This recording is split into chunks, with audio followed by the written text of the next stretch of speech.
Good morning, all of you. We are doing chapter number 1, our environment. In the previous class, we discussed about the biotic component of the environment, and today we will discuss about the abiotic components. Abiotic components are the non-living things and some of the physical factors like temperature, water, etc. That means all the non-living things, including these factors, consist of a biotic component of the environment. So today we will discuss all the part of a biotic component. The first one is water. All of you know the importance of water. We can't live without water. We depend upon water for our daily work. And for food also we depend upon water, because we know that plants prepare their food in the presence of sunlight and chlorophyll using water and carbohydrate, and we depend upon plants for our food. So for food also we depend upon water. And as you know that the potable water, drinking water, is very less present in very less amount on our earth's surface.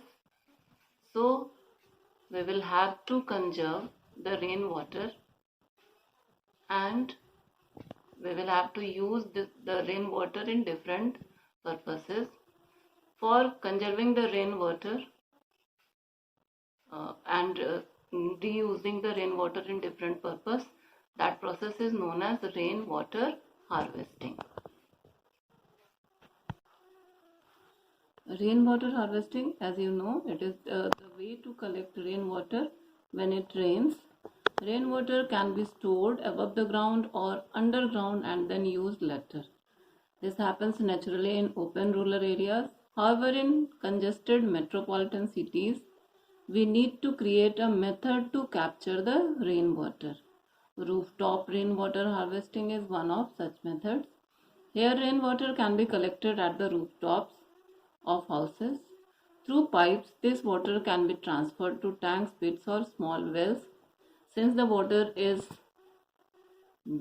impure, so it should be used for household purposes only after filtration.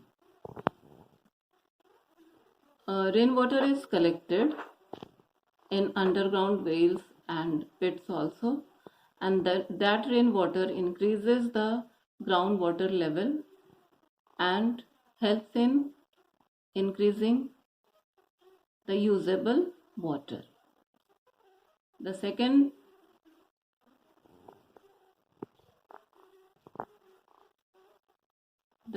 part of abiotic environment is air. As you know that we need air in breathing. That means all the living organisms need air for their survival.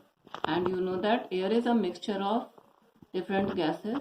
Oxygen, nitrogen, and carbon dioxide are the important gases present in air.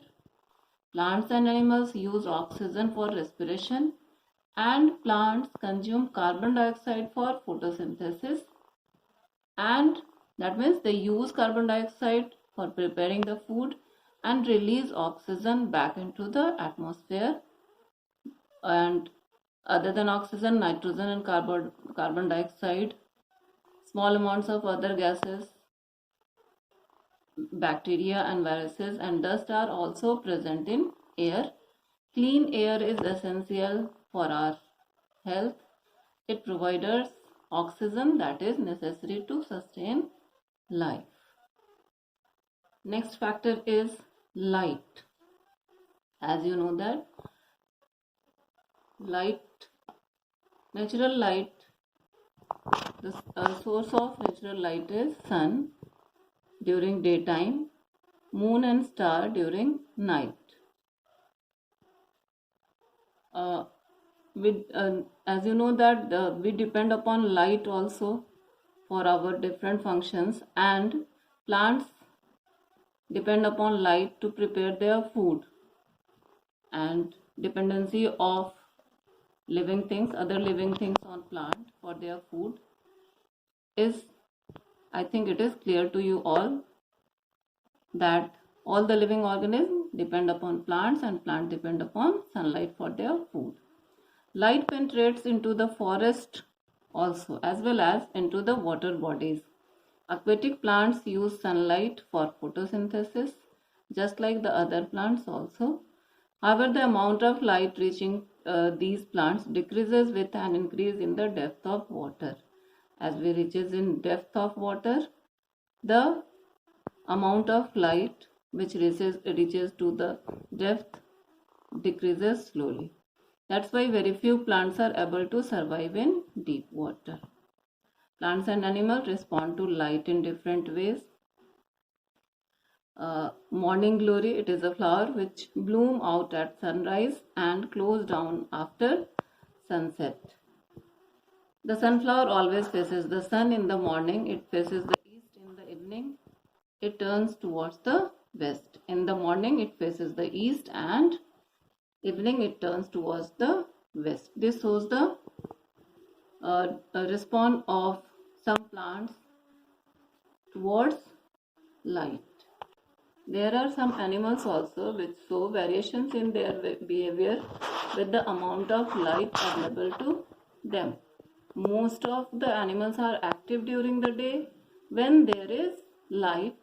Some animals like rats, cockroaches and owls are active during night.